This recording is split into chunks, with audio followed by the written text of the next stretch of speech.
So what is the meaning of Magari? Magari as a idea was born. What age were you when you and Shivani decided to take up entrepreneurship? 21. What has changed according to you for kids today who want to walk on your footsteps? I mean, excuse my French, but the first 3 months was shit.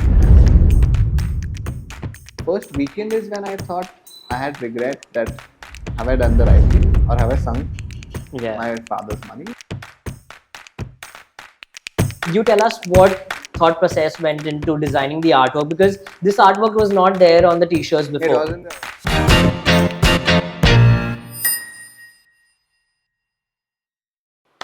Welcome to Behind the Tea, Advaith Nayar, or should I say Chef Advaith?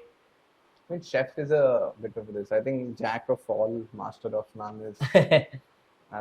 My bio says I'm a housekeeper also, so yeah. So Advait is an entrepreneur. He's taken up entrepreneurship fairly early in life, and he's taken up entrepreneurship before the entrepreneurship wave hit India. And Advait is the founder of Magari Cafe. Magari has two outlets now, Kandivli and Andheri. And Advait is one of the most warm, cozy people to be around, and that reflects in both the cafes.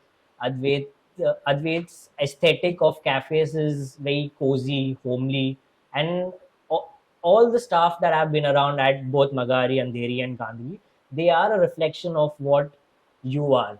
So it's a pleasure to have you on board for our first episode.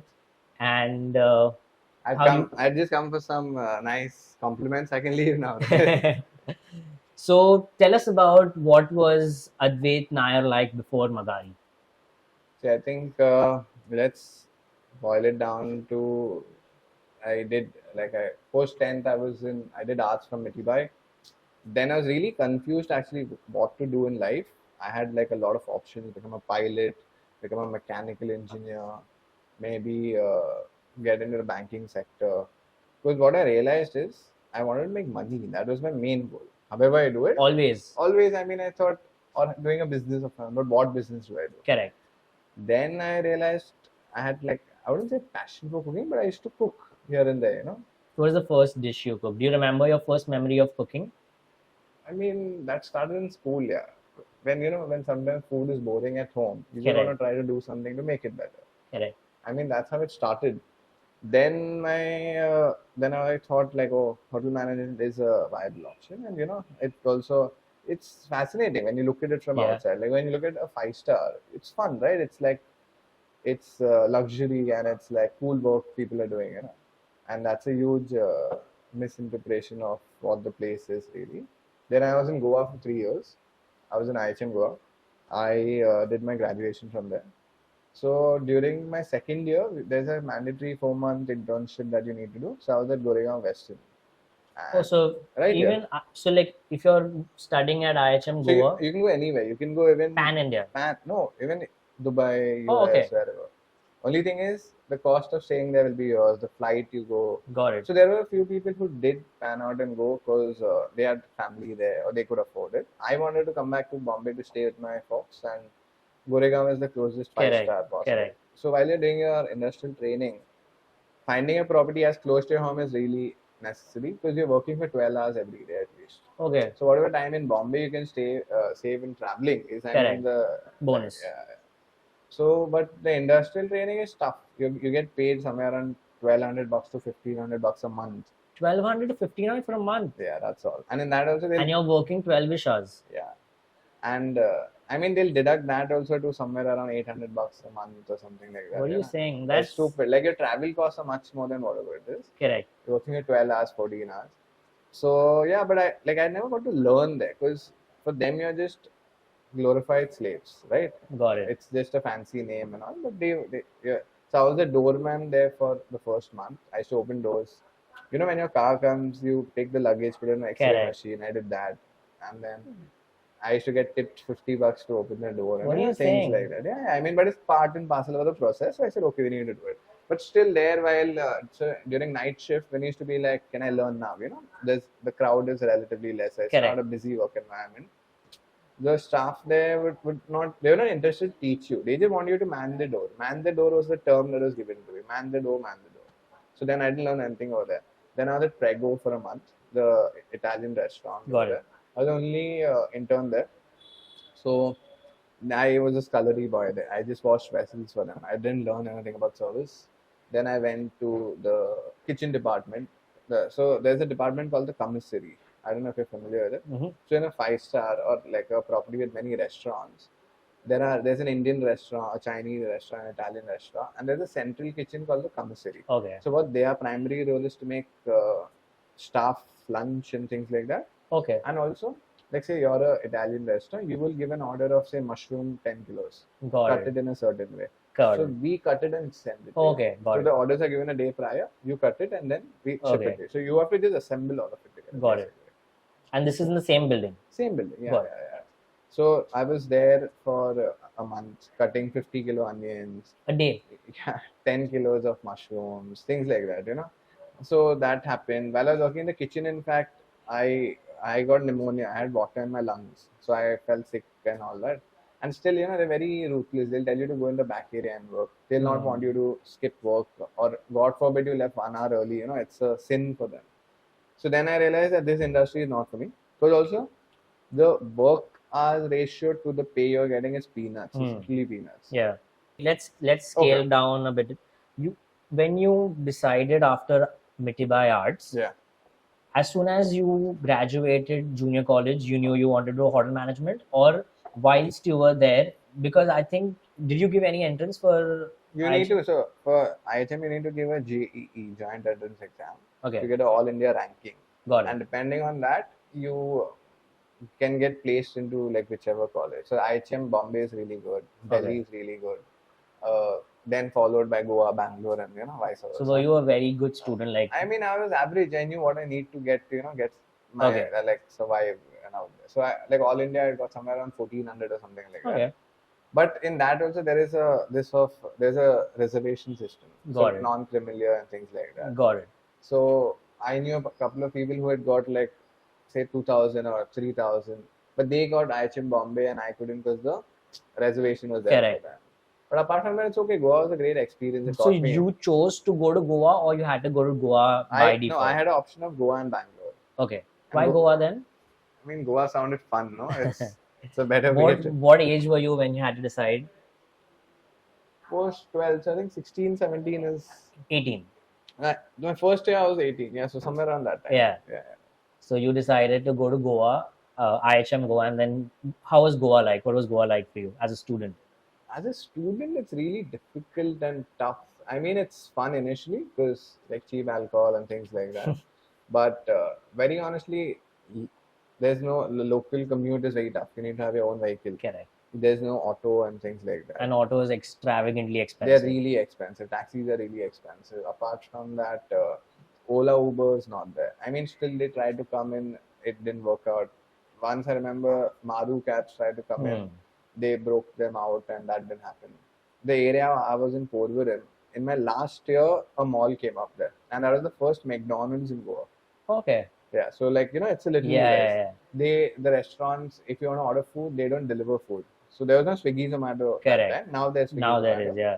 And they would not deliver food themselves. Goans have a little laid back attitude. Yeah. I mean, it's also part of their culture. Correct. So that's what makes Goans. But if you need food, you need to go get a pickup. Otherwise, they'll not deliver to you. Okay. So So things like that are a little tough. But I mean, it's all in all a good experience to learn stuff. what was IHM like? IHM was, I mean, it taught me. I met a lot of people. I met people from all over India. So that was a big take on that. So these are all your batchmates. All my batchmates. Yeah. So there are people from all over India. Who come Correct. there. I stayed in a hostel for the first time. Is this IHM's hostel or is IHM private hostel. accommodation? IHM hostel. So the Okay. first day I was in the IHM hostel because I mean we thought it's a safer bet being in the same campus Correct. and things like that. But from the second year onwards, I chose to stay out because the hostel wasn't the best. You have a lot of restrictions. There's a curfew of 8 p.m. and things Got like it. that. So not that you want to go out and do something, but 8 p.m. seems too soon to end. They call it at night. Especially for people like you who are from Bombay. Yeah. When you come from Bombay, the convenience of things and your life starts possibly post 8 p.m. or 9 Correct. p.m. out there. That's why. Yeah. So was IHM Goa very extreme in terms of a school, or like you said about the internship was rough? Yeah. So does IHM prepare you for such internships, or it's not too bad? See, my only problem there is I didn't learn so much about this industry that I am in right now from IHM because the the course that they have, the curriculum that they have is kind of outdated according to me. Okay. So they're doing things like French cuisine and like ways of service and things like that. But it's good theoretically, but the practical application of it in today's time in here is very different. Got it. So, but it's mandatory for a graduation, so I would say you need that aspect. And the whether you like it or not, the graduation holds value. IHM, it like people are like, oh, okay, he's learned stuff from there. Correct. So that is one thing. But I mean, real skill set will come from practical experience, practical work, and things like that, especially for our industry. Yeah. I had a friend who was at Culinary School in Bombay, Okay. not IHM, which Okay. is a private college. Yeah. She would say that when you are in school, they are very particular about how you groom yourself. So, like, your Yeah. nails have to be a certain length. It's an army camp. Yeah, out you there. can't have like long hair. I think you can't even have a beard. No, see, so the rule is no beard. Nails have to be fine. I think even this is too much. Then your hair has to be short. It shouldn't touch your collar. Oh, okay. If you do that, if it's not up to mark, then your attendance is gone for the day. Oh, And why attendance is really important there is because it's central government. It's not state government. Correct. The IHM. correct. So even if basically you're an MLA's son or something, if you're debarred, you're debarred. You cannot go like back. So and also why it is tough is so there are people, for example, who have high like you shave your beard in the morning, in the evening you get a slight stub. Yeah.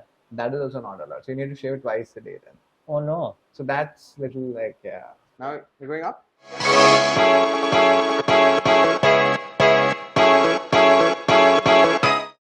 So, Advaith, the first time you invited me over to your house, Yep. walked into your living room, and there was this nicely put white wall which had a frame, a picture of a table, an empty table, but there was a picture, and I asked you what it was, and you told me something. Can you repeat the story? Yeah, so basically, post I finished my graduation from IHM, again I was sort of clueless as to what to do, Correct. because working in this industry was not for me, like at least as a starter somewhere. Should I go abroad and do masters and do the traditional thing of doing an MBA and not come back, things like that. So my girlfriend and I, Shabani, we'd done a trip to Pondicherry, and I mean it was just like a 4 5 day 1 week trip to like just before you start working, just Correct, like a correct. getaway. And that time we happened to meet this one guy called his Instagram page is called Shanti Walk. His name is Matthew, and he's done like a lot of things, man. Like he's walked all the way from Bombay to the all the way to the Himalayas, saving a goat and things Oh, like that. That's okay. his journey and all. So we had met him and we had this one conversation on that one table in Pondicherry where what should we do? And he sort of inspired us to like go back, do something, do for the community, and Correct. it was very deep, but somewhere you never expect that conversation, but it really affected us in a very good way. Correct. And that table is where Magari as a idea was born. So in fact before every space before we opened Andheri, I went there again. We went to the same space. So you took a trip to Pondicherry before starting the Andheri Magari. Yes. So we're trying to do it like before each space that we open, we want to do that. Go Correct. back to the route. We stay at the same hotel. We sit at the same table once again. Correct. I mean, it's part of the process, something. It's the vastu of that table. I mean, I don't know, whatever it is. Some things you can't put in words, but you feel it. So Correct, it's correct. something like that, yeah. So that's the table where the spark of Doing something. entrepreneurship, doing something by yourself came Yeah. in. What age were you when you and Shivani decided to take up entrepreneurship? 21. 21. That's fairly early for 3 years of degree college, 18, 19, 20. So around 21. you to decide post-grad? You didn't want to pursue masters or There was an specialization? option, like, so I was going to go abroad. We had applied to 4-5 colleges, got into 4-5. But then when I did the ratio of money spent to money Correct. earned and coming back, and if you don't get a job there, you have to come here and earn it in rupees. Correct. It didn't make economic sense to me. Correct. So I thought of doing, I mean, I spent the first 6 months trying to find a space because it's very tough in Bombay. The next 6 months, I had to convince my dad with the business plan because education is a right, he would give it to me always. Correct. But this is a business, I could always lose money over here. Correct. And I don't come from a business family. You know, I'm the first guy who's done a business in the family. That's nice. So he said, you'll have to give me so like my father was like an investor. I had to give him a business plan. Why will it work? What is my, when will I break even? What are the Correct. monthly sales? What are the targets like? And eventually he got convinced and then, Your dad's a finance guy? not really sales guy. He worked for Blue Dart for majority Okay. of his life and he was handling sales and operations over there. Did it take you some time to convince your parents that you want to do this, or they were very easy to go with? So my parents are really cool people, man. Like they were happy with whatever I did. Didn't force me into anything. But like when I needed such a the seed funding for Correct. anything, that it's not about more like convincing them. It was about like how I would ask money from an investor. or Correct. No, anyone that's like only that, fair because actual money in See, place. it's their hard-earned money. They work for Correct. donkey No, makes years sense. to come and try to do this, and someone just takes that and just blows it. It's tough, Correct. right? Yeah, That's yeah, why. yeah. So that is one thing. I think initially my parents must have thought that it's just some hobby he wants to do. Correct. And let him do it, and later he'll get back to his routine and things like that, like do a 9 to 5 job Correct. maybe.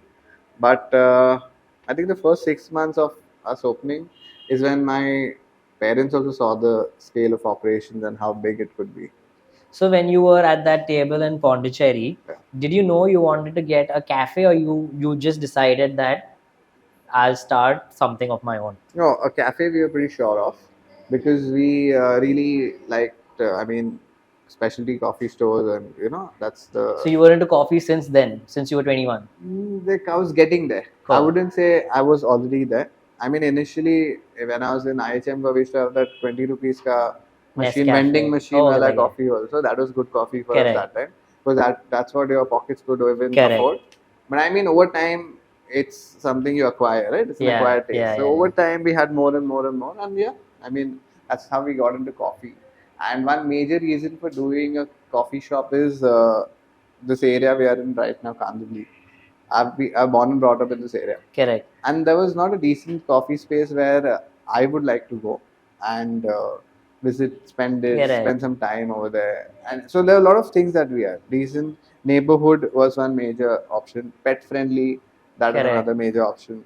Then apart from that, doing good coffee. Yeah. So all of those things, and we said that the closest you have to travel in Bombay is Andheri or Juhu for Yeah. a decent cup of coffee. Even today, for that matter. Even today, for that matter, yeah. So then we tried to say, let's bring that here. Correct. And Kandivali being a really densely populated Yeah. area, we said even if 10% of that population resonates with what we do, we are doing good money because it's so highly densely populated. Yeah. And we didn't want to go to Bandra and Juhu and pay 6 times the rentals. Correct. Pay your staff salaries go up then. Or Correct. your fixed and variable costs both just shoot up over there. Correct. And then compete with 10 brands that are already established, which are got funding and Yeah. investors and things Yeah. like that. When you began putting this idea in play, obviously you were tight-fisted on the budget because you're beginning, you don't know how it's going to be. Yeah. So what was your mindset like when it came to additional costs apart from rent, like hiring staff? You had to get efficient staff for a smaller budget or an average budget for that sense. Initially, you are staff. So I'll give you my whole scenario. When we started, we were 4 people in total, all in all. Okay. So I was me and another guy in the coffee counter and 2 chefs. That's all. That's it. Yeah. We had a housekeeping guy who would come, like how a maid comes at your house, comes for 2 hours, goes some 2 hours, like break shifts. And we were doing all of it. A lot of times we were washing vessels, mopping, cleaning, washing the washroom. I used to go cook also in the middle if no one was there, make coffee also, do all of it, up and down, up and down. Because I was really on a crunch and we didn't know the numbers, what could. Correct. And initially we were on a really tight budget. And apart from, and we didn't have like funding series around A, Correct, around correct, B. correct. Nothing, none of that. In fact, I didn't know also such things existed. I was Correct. 21, man. I just opened the space and Yeah. I thought it'll work.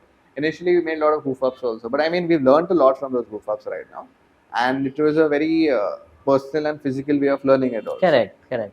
And so that was a tight thing. Staffing, eventually we came out. Like now, there was a day where we started with 4 people all along.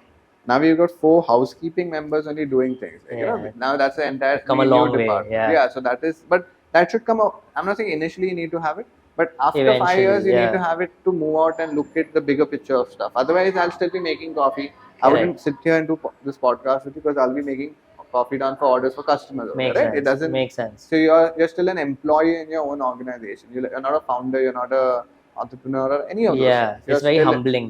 Yeah, so that's right. And apart from that, I mean, like a lot of things were DIY. When we started, we tried to build the tables ourselves. Okay. The chairs were designed by us. No interior designer because we didn't have the budget Correct. for it. I mean, yeah, a lot of things were DIY makeshift, but I mean, we tried to make it our own, owned it up, make it cute. People liked it. I mean, that's what I guess people resonated with. So when you are on obviously a budget, how did you try to get your equipment for your kitchen, for the coffee shop? Is because all of these equipments are expensive, They are right? expensive. So, yeah. So you have to. It's like searching for a needle in the haystack, right? Yeah. You need to go to 500 vendors, get different quotes, compare all of those. Never go to the first person and say you're done, unless you're doing business with the person in 5 or 6 years Correct. or 3 years at least. And we had 5 options for everything. Whoever gave us the cheapest option, but with quality and like who was understanding, who would give after sale service and things like that.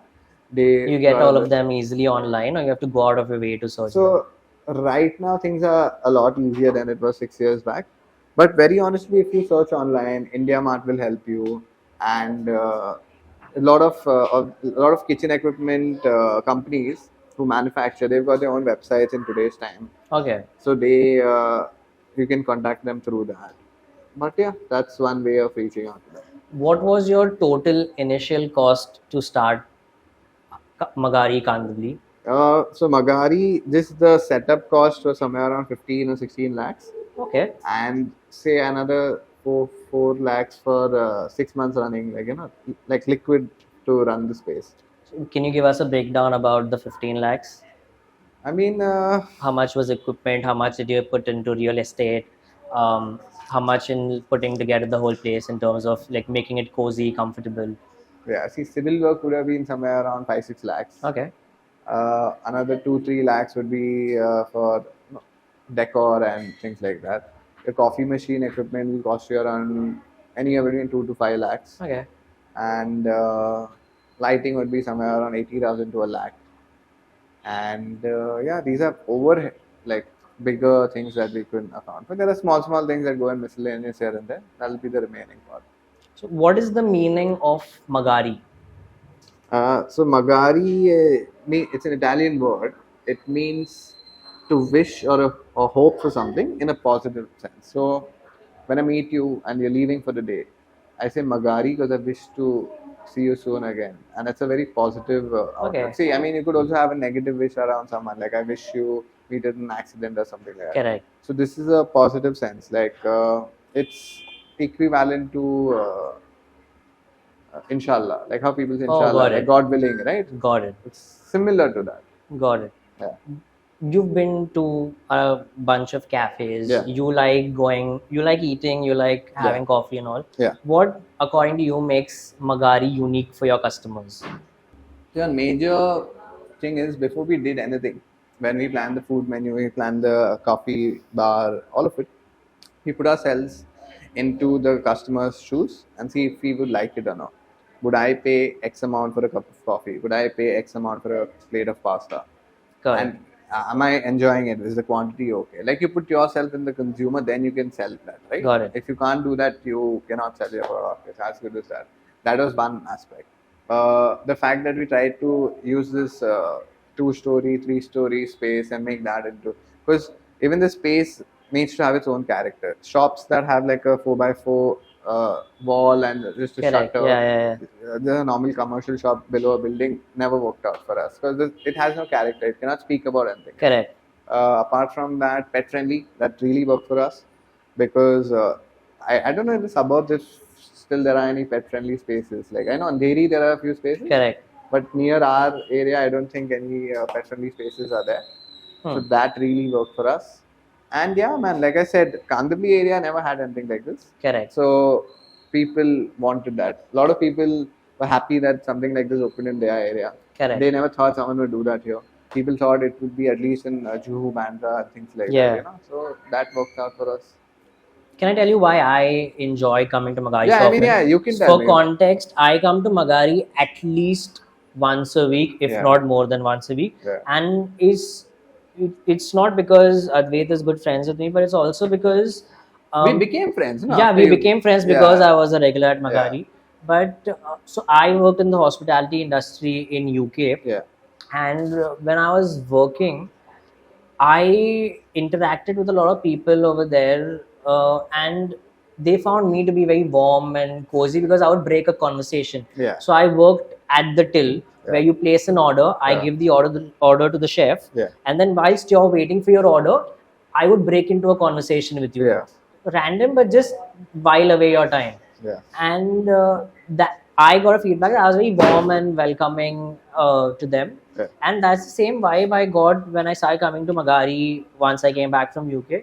The staff over here is so comforting, is so warm and welcoming at all times, and I think you are also like that. Yeah, I mean, see, it's I don't know, lead with example or whatever it is. Like Correct, when they see it, they would apply the same principle out there. You know, if correct, they see that the owner is being warm, a lot of places see what happens is the staff don't meet their owners for months, or sometimes they'll see the owner once a month. They correct, don't know correct, who the owner is. The manager is running the space, correct. so quality can go in like to down to the drain and things like that. Yeah, Yo, I mean, they've seen me every day. They've seen me wipe tables. They've seen me make orders. They've seen me interact with customers.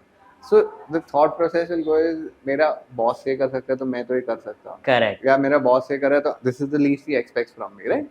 Are you a hard boss?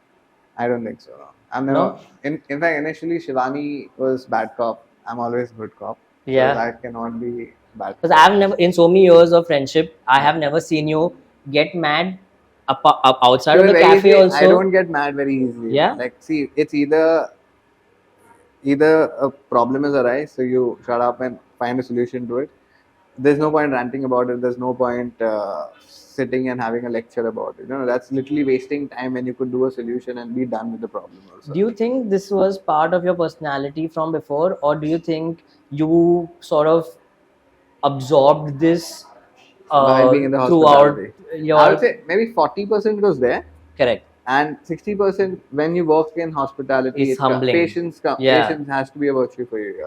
See, hospitality and retail, these two segments, two sectors really teach a human as to how to be with one another, Correct. how to be patient, how to be courteous, you know, a lot of things like that. So I would say anyone for a college project for 1 month work in these two segments for sure. So, what were the first 3 months like once Magari Cafe was in place? You said you used to do most of the things by yourself. Yeah. So, what was the day like as the founder of Magari Cafe for the first 3 months, where you are 21 years old and you come into this business without any experience? I mean, excuse my French, but the first 3 months were shit. Yeah. Because we didn't know what we were doing. We made a lot of mistakes. We were immature, we were amateur, all of it. We didn't have a printer, like a KOT printer on the first floor where the kitchen is. Correct. So each time an order came, we'd run up and tell the chef manually, hey, there's an order. If there were 10 orders, he could forget an order. So that order has gone wrong, orders are late. We had only 2 chefs, but we have a capacity of around 40 packs. How much can they churn out? They were Correct. also, so we didn't have hierarchy in the kitchen also. Correct. So there's only so much they can do, right? They're fresh college graduates who are working over here. Apart from that, we're doing 12 hours every day. Sometimes housekeeping would not show up, so you have to do the vessels before you go. I was opening, I was closing. And I think over the first weekend is when I thought I had regret that have I done the right thing or have I sunk Yeah. my father's money? But then I said, you know what, I've done it, and this is the least I have to push through because you can give up very easily. Yeah. So I said, no, we'll try it, And a lot of people had told me like this business is tough, this industry, but you have to give it like at least a year and a half or 2 years Correct. for it to have anything. Like, otherwise you're given up too soon. But honestly, what happened is then after the first 3 months, influencers like Mumbai Foodie, things to do in India, in Mumbai, Curly Tails, all of these. So they came in and they started covering our space. There was something in Kanduli that did things like that, and that really helped us. That Yeah. really helped us. Like we saw a significant spike in number of people coming. As it is, Instagram was really important for us. Shivani as the creative head, she would handle it. But once Mumbai Foodie and these places covered us, there was a huge increase in footfall. In fact, we couldn't keep up with that also then. Yeah. So still operations would go a little haywire. But then there were so many people. And this is before the smartphone internet boom happened in India. Exactly. Yeah. And a lot of technology also came into the industry over time, right? That's right. Correct. So, I mean, now there's paid puja as a POS system that really automates things for you. That time, even the POS system we used was a startup, and we were trying to figure that out also. Two founders, we stay close by, chill guys. I mean, we for me, it was having business with like-minded people. So because I liked them, we started doing the POS system with them. And there are other POS systems that did stuff, but they were really expensive, like 50,000 a year, 1 lakh a year. So that's too much money initially. And you have to pay for this upfront. Yeah, it's not like an EMI or anything. So it's upfront. So now Magari Kandli is 6 years old. 6 years this March. Yeah. So give us a year-on-year growth, not in terms of money, but in terms of what you added from year month 0 to year 1, from year 1 to year 2. See, very honestly, 2019 we started. And now again, I tell people don't take this as the rule of thumb or whatever it is, but we broke even in the first year itself. Okay, for our industry, it will take you anywhere between 1.5 to 2 years. Again, depends on the size of operation. Like, have you invested 50 lakhs? Have you invested a crore into the space? Whatever it is like. Okay, now I invested in lesser, so the recovery also was faster. In the first year we did, we almost were getting happy with the fact that we recovered our investment, and that was a big, big win for us. We never thought that would happen also, and then COVID hit. So 2020, the first wave of COVID came in, and I mean that was an eye opener for everything. I mean it was tough, but COVID also taught us a lot again. So we started with selling groceries. So during COVID, everyone wanted to become chefs all of a sudden. So you were getting general groceries like veggies and milk and all that general groceries. But if you want, say, Parmesan cheese, you want pasta packets, you want rice noodles, all of those things you were not getting easily. And a lot of people were cooking, right, during COVID. Yeah. So our vendors were still on. We got it at B2B rates and sold it at MRP. I mean, we can't make a margin on that. So that was one thing we did. Then we started selling even vegetables after point. I mean, whatever helped. Like our veggie vendors were on. Then we did that. Then the biggest boom came in where NGO contacted us. They almost were willing, like the money they were giving us was a month's rent, and at that point it was only about covering our rent.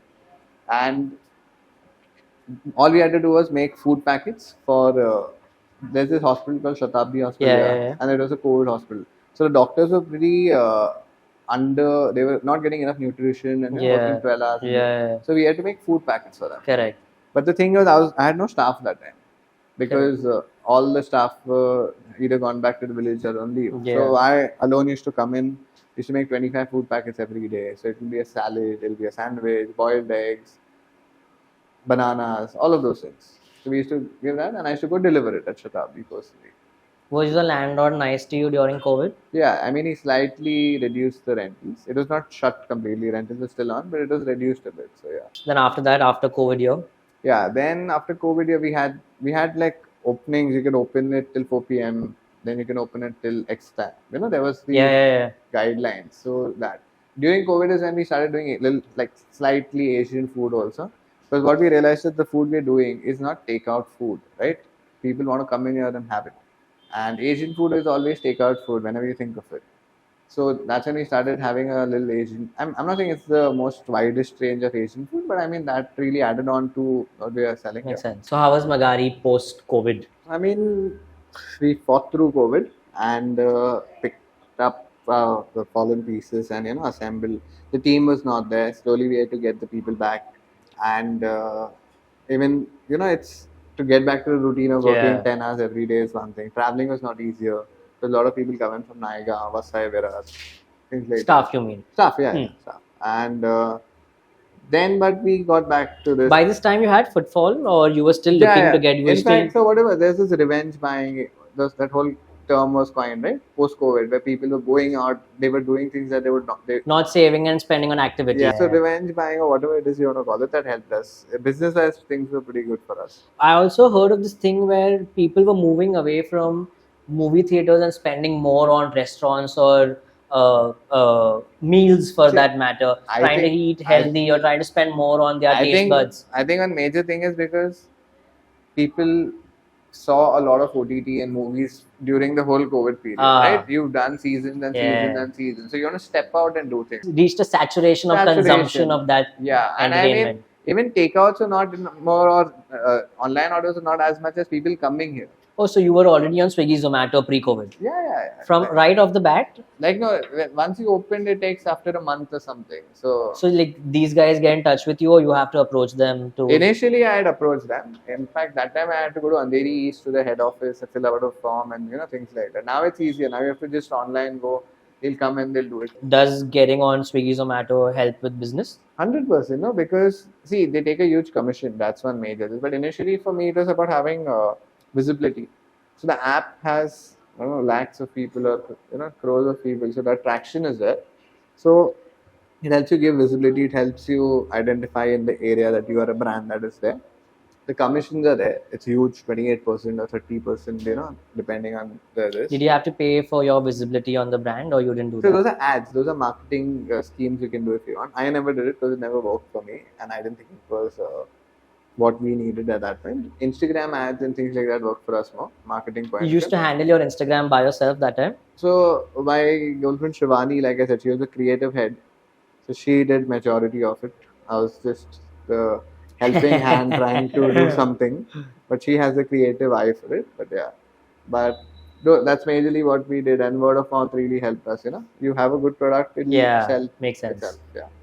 So then we are at year 3 to 4 now of Magari. So yeah, once we opened, COVID hit. Then after that, we saw business is good. There was potential.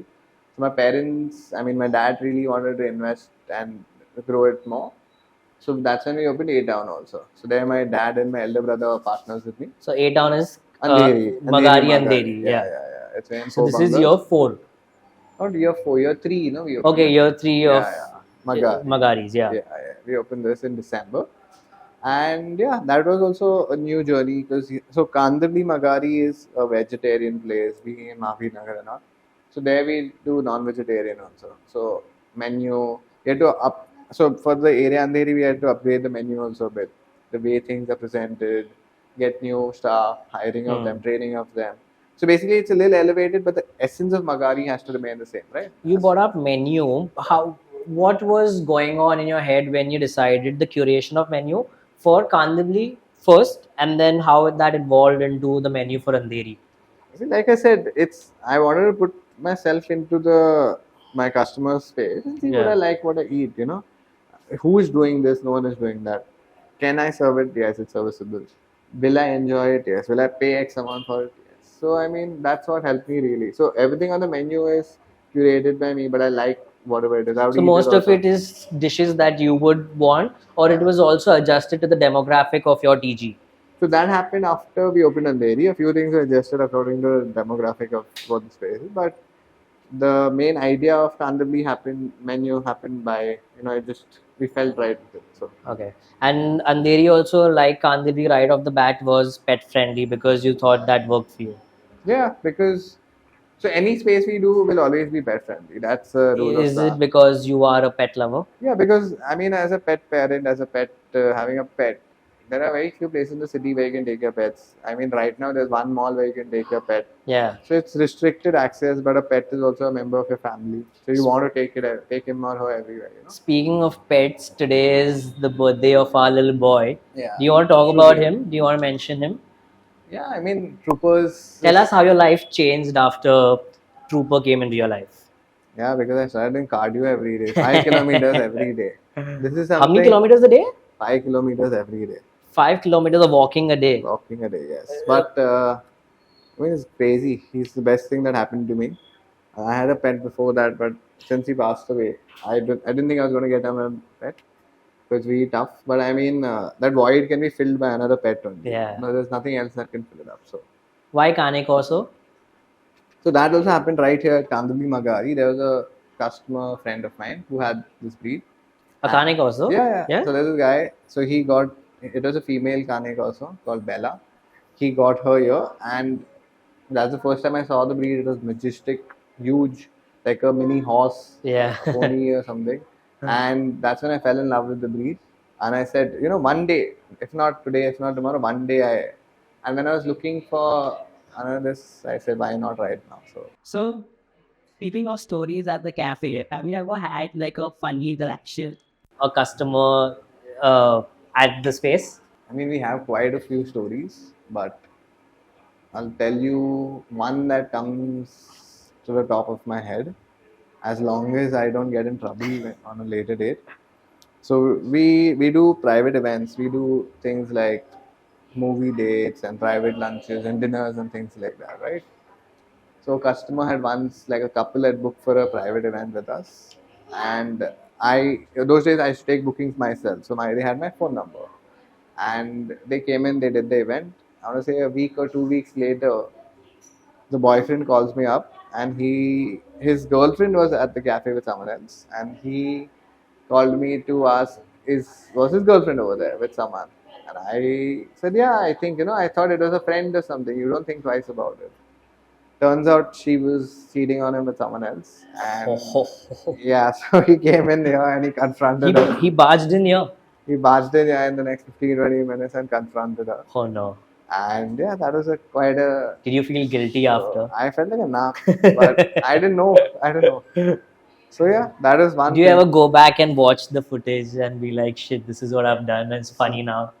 I mean, at that point, I didn't know what was going to happen. He really got angry. We had to calm him down and tell him to like just maybe take this outside and not create a scene over here. So coming back to the cafe, you expanded in year 3. Yeah. At what stage do you decide expansion for a restaurant owner or for a cafe owner like yourself? At what stage do you be like, okay, now this is when we think of getting another place? See, it's first of all, as a business, have you recovered the money you invested? Apart from that, are you doing constantly good business? Is your space going on autopilot? Do you still have to micromanage everything, or things are happening? Once that happens, then scaling will come in naturally. So you started delegating before you scaled? Of course. You need to delegate work. You need to have heads of departments. You need to have people accountable for things. And yeah, once you have that system in place, the hierarchy in place, like Ashutosh, Ashutosh very well. You've been here always. I think since you've been here, you've always seen him. Yeah. So Ashutosh initially was a chef. How? Yeah. So this is a revelation. Yeah, Ashutosh was a chef for me. Commie 3 chef. So Commie 3 chef is someone who just enters like a fresher. He had worked for a year. Got it. Like that's the base of the hierarchy. And those days, since we were so understaffed, Ashutosh used to come down and like the chefs, once the food is ready, they would come and serve it themselves also. He was so understaffed. He didn't have anything else to do. So those days, he was one of the only most well-presented guys. He was always clean, well-shaved, all of those things. He would come and serve the food, but also like he would tell the guests what the food is. So it was informative also, right? Like how a Michelin star chef would maybe do or something like that. So then we noticed that quality in him, and we asked him, would you want to come down to the coffee counter and learn? Okay. So he said, yeah, he was up for it. Then he started learning how to make coffee. Once he learned that, that's when he offered the position of a manager to him. Because you need someone who can do everything. Correct. You need a manager how to make coffee, how to make bar, if you have a bar program. Like at least like from the top of it, Otherwise, you'll never know what's going wrong. You'll never know if pilferage is happening. You'll never know if things are going, your SOPs are followed or not. Things like that. So, so this is one way that really helped me, I promoted from within, but also it came with training from within. So, that's So, Ashutosh has been with Magari for how long? I've been 5.5 years maybe. Oh, wow. So, like almost from the beginning. Yeah. So, with Ashutosh, at what point did you feel like, now Ashutosh is taking care of this, let's move on to the next project? So when did you decide now Ashutosh can handle Kandivali? Let me go on to something else. That's what I'm saying. I think post 3 years or somewhere around that Yeah. time, we came to know that business is steady, Hmm. things are happening properly, reports are being generated. Customer satisfaction is there.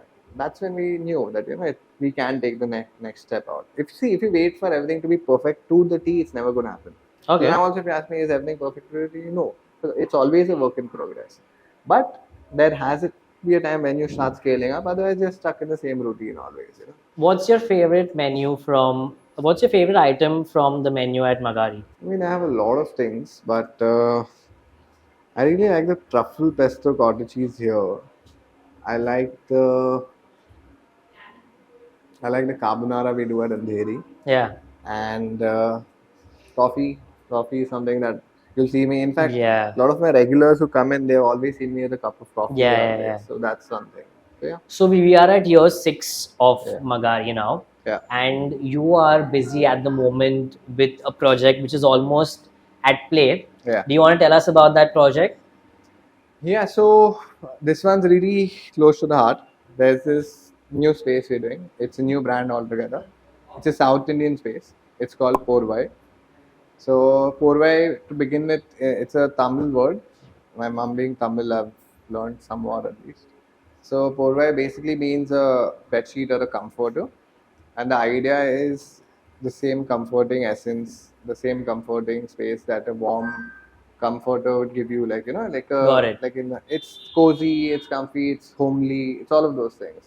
And also, so it has recipes that I've grown up eating or my mom's made, so it has the essence of that. But so coming back to why I like, so a lot of people don't know this, but Magari itself had to be a South Indian space. Really? Yeah, we always wanted to do a South Indian space. People don't know it, but when we came to see this property, there was already a cafe running here called Cafe Arco, Okay. and I stay pretty close by. I never heard of the space myself. So when we came in here and we entered the space, we got the vibe that a cafe should be there. Okay. We didn't get some places talk to you. Yeah, yeah, yeah. So we got the vibe that this is better as a cafe or a coffee shop rather than a South Indian eatery.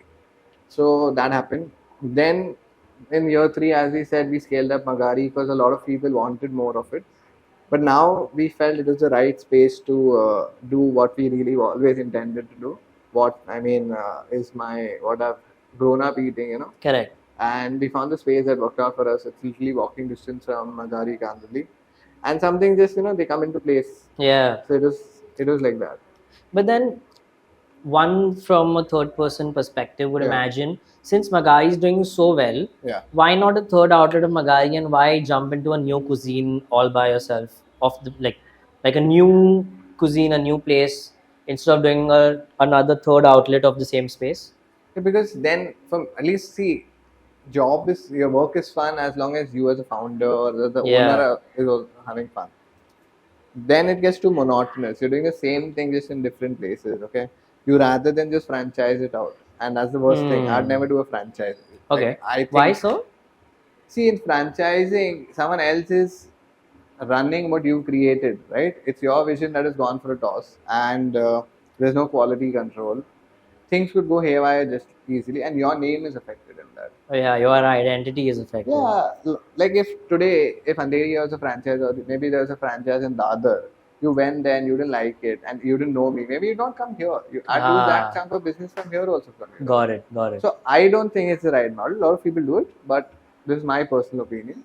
And eventually the idea was to have an umbrella of brands under one hospitality parent group, right? Got So it. that's why in new space.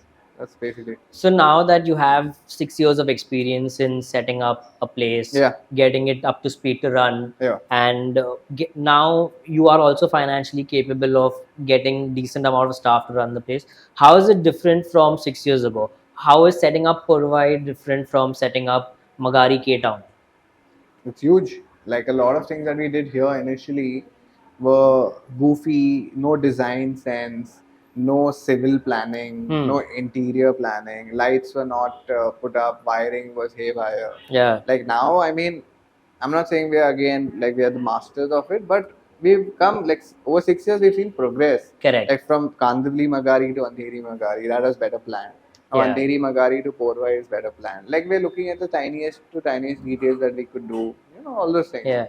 So I know, of course, over the years you learn what will work, what materials you can work with, what materials you can't work with. What are good conductors, bad conductors, a lot of things like that. Speaking of planning and setting up spaces, um, I know the person who's behind the creative aspect of how each Yeah. of your places look like. Yeah. Do you want to talk about that person? Yeah, I mean, it's my girlfriend Shivani. She's always been the backbone for all of this. Without it, it wouldn't have been possible. I'm Yeah. very sure of that. And I mean, a lot of times when I was done, she motivated me to do it.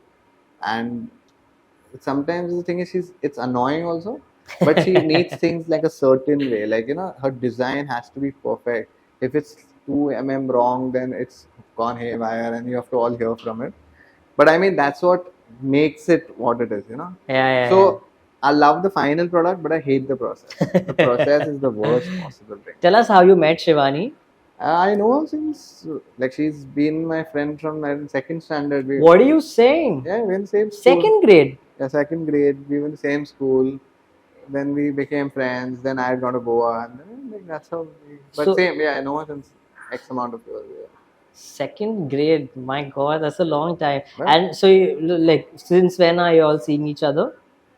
Been quite a while. I think maybe like 9 years, 10 years now. Wow. Yeah.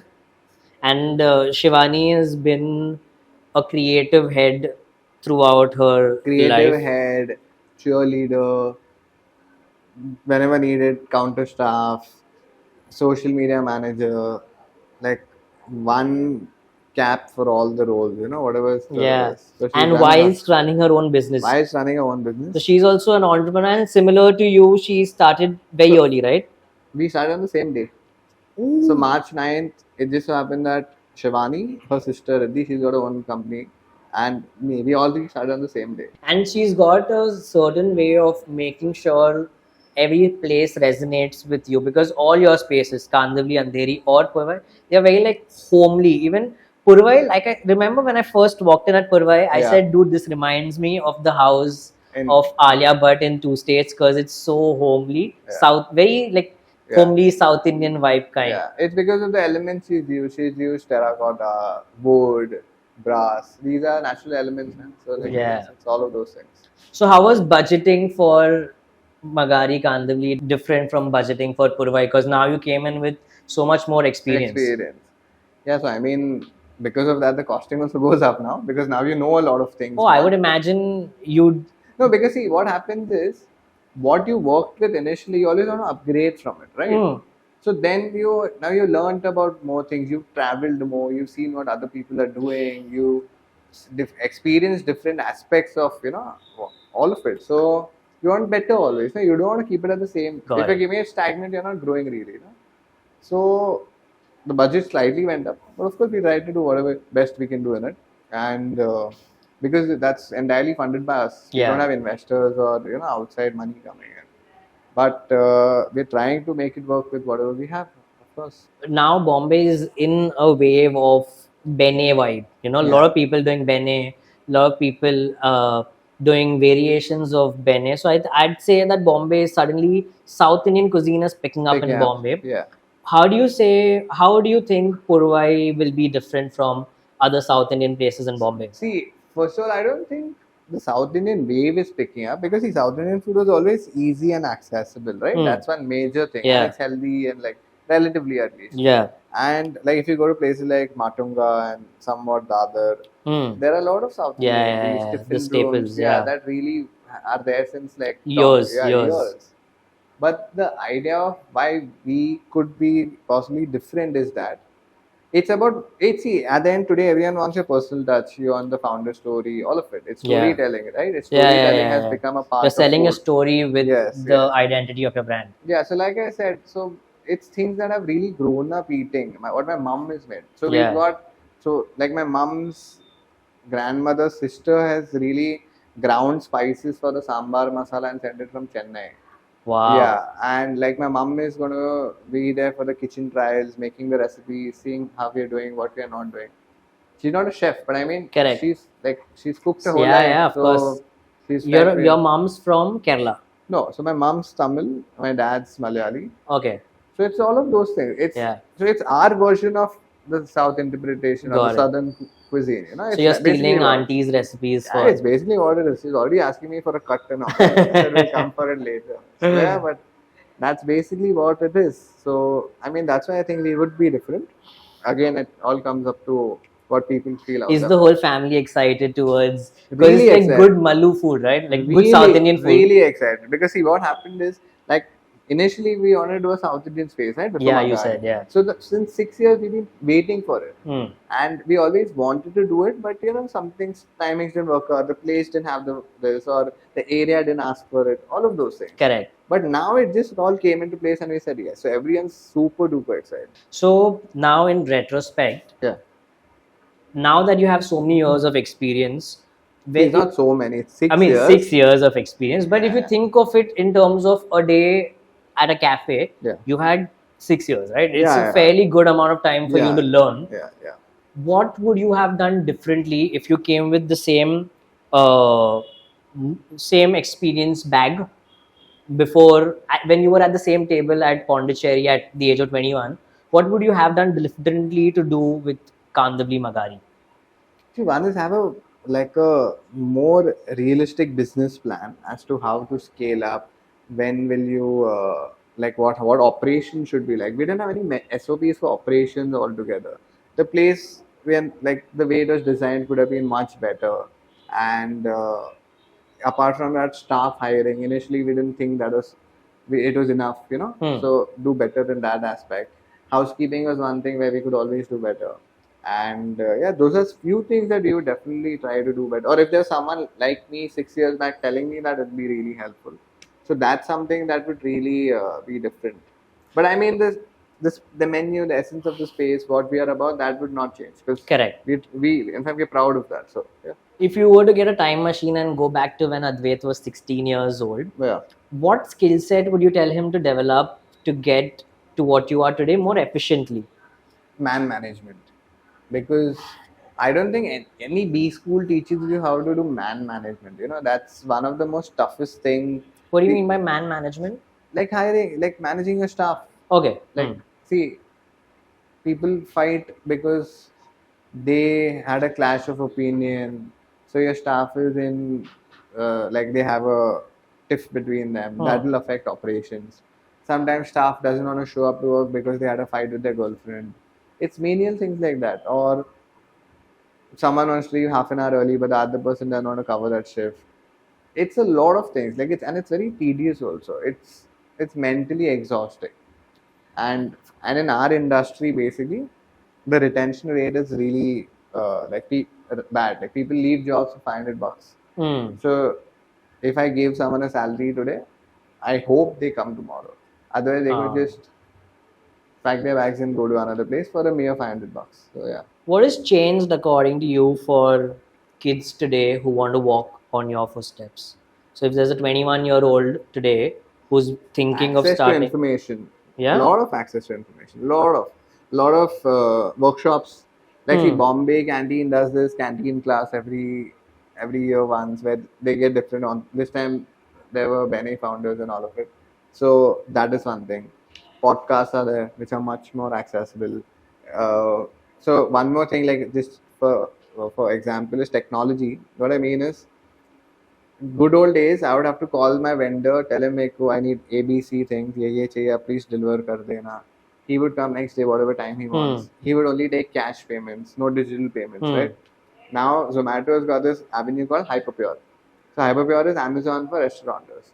Once your restaurant is enlisted in it, you can just, it's like Amazon. You have prices of everything, you put it in the cart, you pay for it, select a delivery slot for the next day, and it'll be delivered in that slot. That's so cool. Yeah, so it's a one-stop shop for everything. And prices are really competitive. So this was not there 6 years back. This came in maybe 4 years back or something like, or maybe 3 years back. I don't know, something like that. It came in Bangalore first, and then it came to Bombay. So that is one thing. And POS systems are upgraded. So the objective of this podcast is for entrepreneurs of today who want to do something like you, who want to walk on your footsteps, to get like a floor map of how to get things done. Okay. So if you were to write a plan for them, what would it look like? First, get your capital budgeting. What is the money you know, you have funding or whatever it is, your budget to spend for the space. A lot of things will depend on that. Then the location you choose, your rental has to be really well balanced of it. Generally, they say 10 to 15% should be a rental in your general. But I mean, in Bombay, it's very difficult. It goes up to 20% also at times, 20-25%. Do you think real estate in Bombay is extremely bad? Yeah, like actually bad as in it's good if you're a investor, if you own property. It's bad if you're trying to rent out or trying to, you know, it depends. It's Got it. good and bad. It's good for people with already existing properties. Yeah, makes sense. So I mean, there was a time where it was 200 rupees per square foot to buy a house, Yeah, which has now- gone up to 30,000 per square foot. So Yeah. but I mean, I think it's also a bubble which will burst soon. We don't know. But yeah, point being is one is that then your concept. I mean, why are you doing it? What is different about you? As there are, because there is a 10 of every other brand or idea of whatever it is, you know. So why are you different? Correct. What can you do that people may want to come? And yeah, then it only comes about maintaining the same quality and the same standards that you have. A lot of people, when they, I think, when they feel they made it, things go haywire then. What was your validation point? At what point did you think that you've made it? What made you feel like you made it? See, I still don't think I made it, okay, because very honestly, Shivani is high maintenance. But And so is Trooper. I was coming to that also, and Trooper. He's every day in fact, just a funny thing, from my office right there, Shivani put a nice picture of both of them, and she's put a note on it: "Stay motivated. You got to pay our bills." So And also, which brings me to your Instagram bio. Your Yeah. Instagram bio says you Yes, I'm a sometimes worker. wash dishes at Magari to Yes. pay for Trooper's Trooper's bills. expense, yeah. Yeah, but I mean, see, honestly, I don't feel I've made it or anything like that. Yeah. It's just that, okay, am I one step above from what I am 6 years back? Yes, but I think a lot of steps still to grow. Because the moment you feel that you're done, you made it, you're not motivated enough to do anything else. Got it. You're taking things lighter. You're not challenging yourself with anything Yeah. else. And see, if the constant urge to grind is there, no, then it's fun also. The moment you feel you made it, I don't have to do anything else. See, then it would be just this one outlet, not do anything else, come in, just grab the money at the end of the night and go. Yeah, you know? fair point. And but that's, I mean, like I said, my aim, my main goal was for any professional making money, you know. Hmm. So yeah, I mean, it's always the grind is on. So for somebody starting today, they've got to get a budget of how much capital cost they have, then get the definition of what makes them stand apart. Yeah.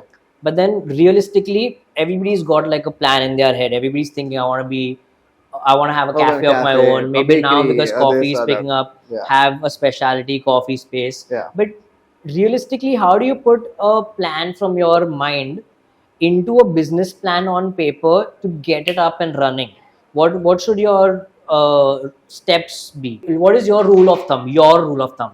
So yeah, for me, it's always finding a space that fits my budget, Yeah. and it should have character. The space, like I said, needs to have character.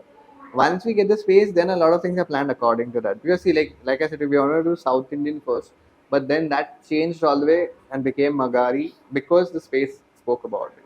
Once that, then we plan the space. We see how the layout is going to be, how big the kitchen is, our operation smooth, whatever. Like, you know, the basic flow, civil work will start. That time I'm also trying to build the identity of the brand. So branding is happening side by side. Uniform designing will happen. We'll reach out to 1320. Then apart from that, in and around the locality, who your vendors are going to be. Because you need a lot of vendors to run a business, at least in our industry. It could be bread, it could be veggies, it could be raw material, anything like. Where do you find such people? So, like I said, Zomato is a great avenue. Zomato. So you get even ingredients and stuff like that. Also. So you get dry store like oil, pulses, things like that, and you get vegetables. Then you get fresh cream. You get chicken on it. Oh, yeah. You get like meats and all. I don't think you get pork or anything like that, because that has to be sourced. Yeah. But there are a lot of companies that import say prosciutto ham you want, or Hmm. you want something, some other cold cut, whatever it is, they'll import it and you can buy it from them at a B2B rate. Yeah. So now you've had your real estate sorted. Yeah. You've got a rough idea of what you want on the menu. Yeah. You've gotten how to source them. Yeah. After that, what's the next step? Then finishing touches, you try to get the space together. Well, same like side by side, once you've got your branding, you also start creating the marketing hype. On day one, when you open the gates, people should be there, right, to come in. Yeah. Otherwise, no one knows about the space yet. So that's something that has to happen side by side. And the staff needs to be trained. How do you hire your staff? So one is like references. Like if say you are working with me as a manager, and then you knew people who you worked with in the past, you will get. So that's the best and safest way. So just try it and test it. You will only let me know or refer someone to me who you worked with, right? You'll not let. Imagine you work with someone who you didn't like. You wouldn't want them. That's one thing. Then you can make LinkedIn profiles. At least for senior levels, LinkedIn works. For mid-level, Indeed worked for me. Indeed.com. Indeed.com work India. So because they don't have LinkedIn. LinkedIn is like managers and Got it. if you want operations head and Yeah. things like that. People who are more tech savvy and things like that. And I mean, housekeeping is again, you get one guy, they get people from the village then. You know how the circle is. Yeah. That's basically what it is. So once you've hired, then But yeah, sorry to cut you, but we have a lot of even college interns coming in. You must have seen a lot of time. We have people who maybe have 2 months, 3 months, and they want to just like intern for 2-3 months. So that's been. And these people sometimes come back after graduation for jobs. Yeah, a lot of people do because like if they worked here and they had a good experience, then why not? Yeah. Okay. So now you've had your staff. Yeah, staff. Then staff needs to be trained. Okay. Because see, even if you're doing just pastas, every space will make it certainly a different way, right? And it's about why are you different. So we try to tell our staff, like you tell them about the raw material we are using. I mean, it's good quality. It comes in fresh every day. The sauces are made fresh every day. The pasta is boiled fresh every day. The coffee is ground only to your order. It's not ground in. Yeah, it's not pre-ground. So it's those things that people want to hear and people really will appreciate.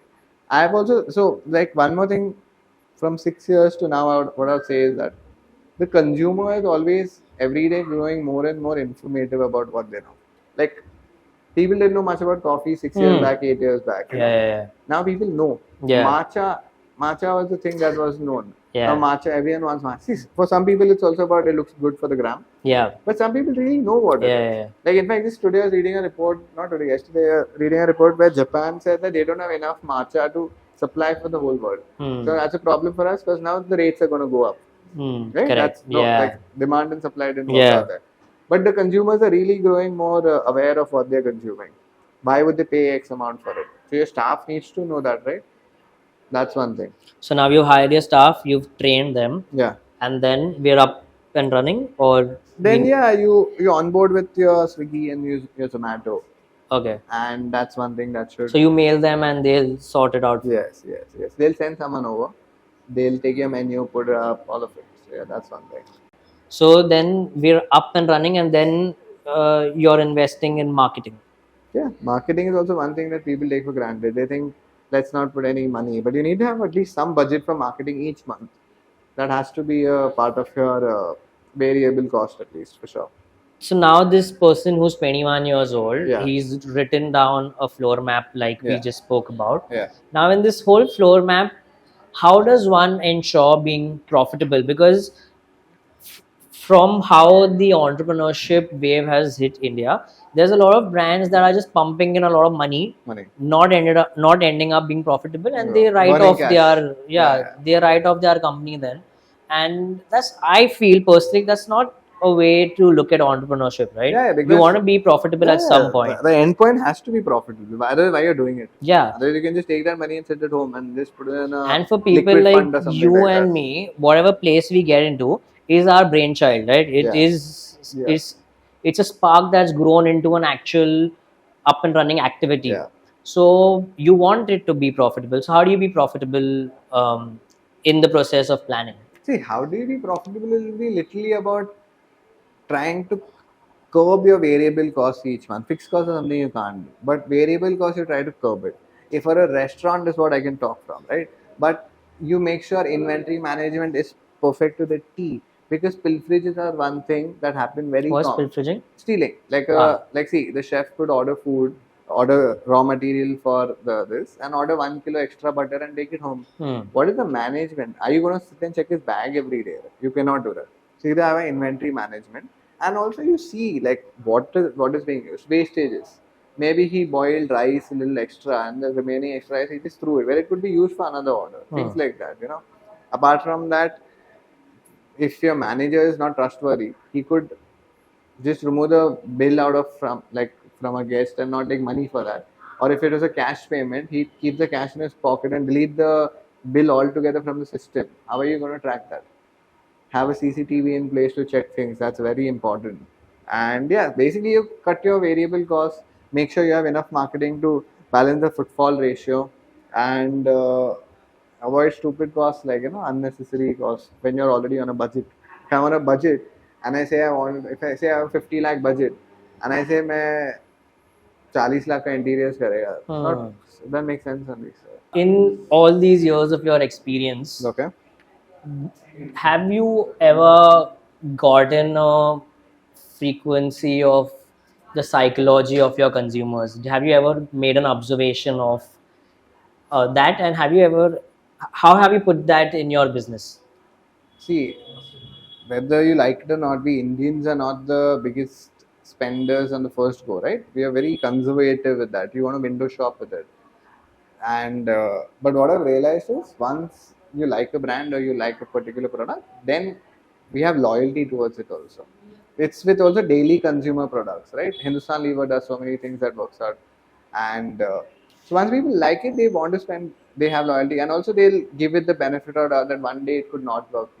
Like for example, one day you came here, maybe the hummus was a bit off, but you'll also tell me, Advaith, it was off. Please make sure next time it is fine. You're not going to stop coming here altogether, right? That's one incident that could be. But things like that, and also, like I told, the consumer I have noticed is going aware a lot, like a lot. What people didn't know earlier, people know right now, and they want to know more about it, because a lot of people, uh, the information out there, like Instagram, every other reel is something informative. So then you've seen that and you put two and two together, and you're more aware about it. Apart from that, the suburbs consumers want more such stuff. There's no point of going all the way to South Bombay or anywhere else. You can have it right here. And yeah, that's pretty much what I think I've learned over the 6 years. So now, in summary, Yeah.